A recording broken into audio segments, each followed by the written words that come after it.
रजत ने लगाया चोरी का इल्जाम, भाग्यश्री ने मांगी माफी। जानिए क्या होगा सीरियल गुम है किसी के प्यार में का अगला मोड़। स्टार प्लस के लोकप्रिय सीरियल गुम है किसी के प्यार में के आने वाले एपिसोड्स में दर्शकों को रोमांचक ट्विस्ट देखने को मिलेगा। कहानी में रजत, आशिका और जगताप के बीच कोर्ट केस को लेकर बढ़ते तनाव के साथ कई खुलासे होंगे।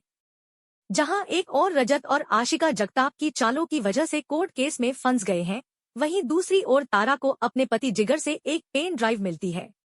इस पेन ड्राइव में ऐसा अहम सबूत है जिससे आशिका आसानी से यह केस जीत सकती है। तारा वह पेन ड्राइव रजत को सौंप देती है, जिससे रजत को पूरी उम्मीद हो जाती है कि अब यह केस उनके पक्ष में होगा। रजत इस पेन ड्राइव को सुरक्षित तरीके से अपने ड्रॉर में रखता है और आशिका को फोन करके बताता है कि अब चिंता की कोई बात नहीं है। यह सुनकर आशिका और कियान बेहद खुश हो जाते हैं। इसी बीच भाग्यश्री को इस पेन ड्राइव के बारे में पता चल जाता है। वह किसी भी कीमत पर आशिका को जीतने नहीं देना चाहती। भाग्यश्री चुपके से रजत के कमरे में जाती है और पेन ड्राइव चोरी कर लेती है।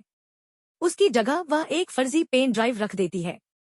अगली सुनवाई के दौरान रजत पूरे आत्मविश्वास के साथ पेन ड्राइव कोर्ट में पेश करता है, लेकिन जब जज उसे प्ले करते हैं तो उसमें जानवरों की तस्वीरें और वीडियो दिखाई देती हैं। यह देखकर जज भड़क जाते हैं और रजत और उसके वकील को कोर्ट में शर्मिंदा होना पड़ता है।